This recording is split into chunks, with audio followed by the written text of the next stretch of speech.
Yeah, number one, it kind of sucks. It kind of hurts. Julian stepped into our training camp late and just fit in like a glove, man. And our chemistry that we built together, we were literally like twins, man. So it hurt me personally to lose him, that he's not going to be out there. I know he's still going to be around the building, and he's going to be helping coach some of the next man up.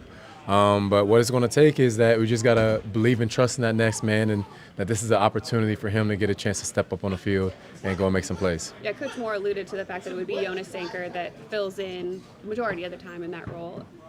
How do you feel about Sanker or seen from him? Yeah, I mean, yeah, his story follows my story. My rookie year, I started the second game of the season for the same reason, that there was an injury that came up in the first game, and I started the second game of the season, so I already talked to Jonas a little bit about that. And he'll be ready for the moment. He shined in preseason. He was flying around all over the ball, and we just need that same player to play on Sunday, and his best will be good enough for us. Do you have to be a little bit more of a teacher as a teammate in that instance when you're going from a veteran like Julian to a younger guy in Jonas? Yeah, absolutely. But, that's part of the reason why they brought me here anyway. And it doesn't matter who it is, the DBs, the linebackers, young wide receivers. I usually talk to whoever about my experience. But, yeah, especially Jonas is going to be, just talking him through it. And at the end of the day, I just want him to feel confident. And if he's out there feeling confident, then he'll make a ton of plays for us. And just kind of going back to your own experience, what was, if you went back to that game and you had a few pieces of advice for how you remember it, like what would be your advice to him? In the first play, try and hit somebody as hard as you can. Just settle yourself in. And then after that, just go play ball.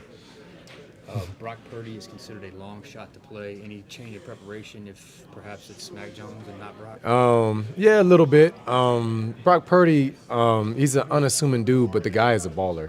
His mobility, his ability to escape the pocket, he makes the throws on timing really well, has a lot of chemistry with the receivers. Mac Jones and the Kyle Shanahan system will be a little bit interesting to see.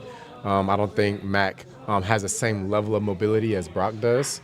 So maybe that changes some things there. But for the most part, what they do is going to be what they continue to do.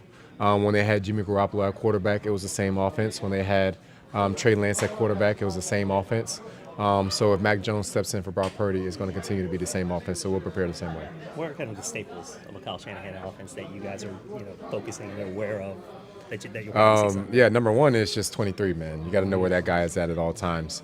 Kittle being on IR also changes some things, but Kyle Juszczyk being there, the big guy, Trent Williams, running behind him, and how dynamic and aggressive he is in the run game.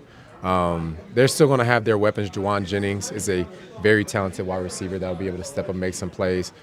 Pearsall, another guy that's speedy, made a bunch of plays last week in Seattle. So it's just being aware of all of those things. But Kyle loves to throw deep over the middle. He's going to get his wide receivers open, and they're going to be thrown on timing.